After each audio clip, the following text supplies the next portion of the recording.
अस्सलाम वालेकुम जी। आज आए हैं जनाब, मैं मांदला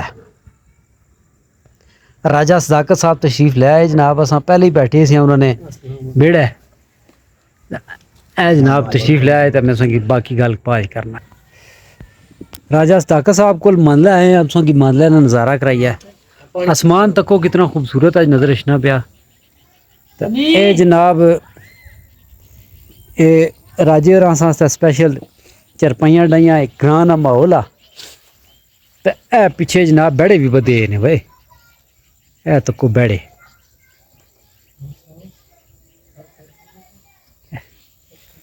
खूबसूरत माहौल, खूबसूरत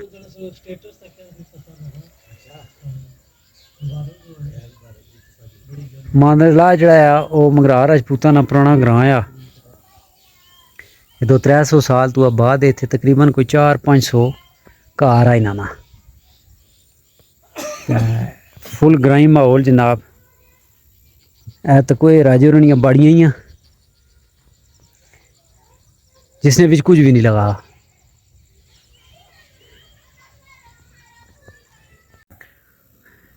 फिर 2 रोज गुजरे तक ये असां ने पाई यासीन जनाब, मैं ना मन्ना जदू माड़े हत्थे फखरे मांदला माड़े सब तो पुराने दोस्त जुम्मे वाले रोज मांदला शरीफ विच। इतवार राती नहीं साड़ी फ्लैट ही ये राजे सदाकत साहब ना बेटा आ। क्या ना ही बोए? अली हैदर। अली हैदर।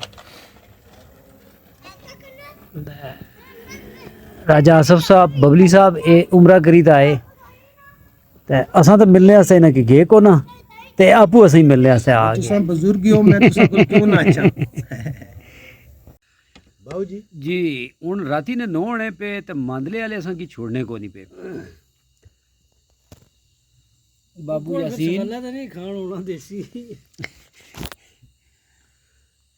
राजा आसफ, राजा सदाकत ते राजा मानव हुन मोबाइल दियां लाइटां लाई लेई माड़ा मुंह रोशन करने पे। ते ये असल चीज़ ऐसी जिसने मरिया आए सियां अज मांदला शरीफ। ये कोई चूचे रखे से भाई सदाकत ते कल दिया इस तरह होया कि ये पीने से पे यखनी मैं किया फोन। मैं क्या करने क्या हो पे है यखनी पीना है पिया। तो मैं नहीं दसिया भाई यखनी असां की भी लगी जानी। इन्हें फिर अज यखनी प्रोग्राम किया सा इस यखनी नी खातर जड़ा ए तको ज्यादा गिलास तो ए तको राजा और सईद सिंह इकरार दसने पे ए इस यखनी नी खातर सफर किया 20 किलोमीटर। राजे बबली की बिठाया ले लियो तो इत्थे आंदा तो माशाल्लाह मुँह मज़ेदार यखनी सी, बड़ा मज़ा आया पीने।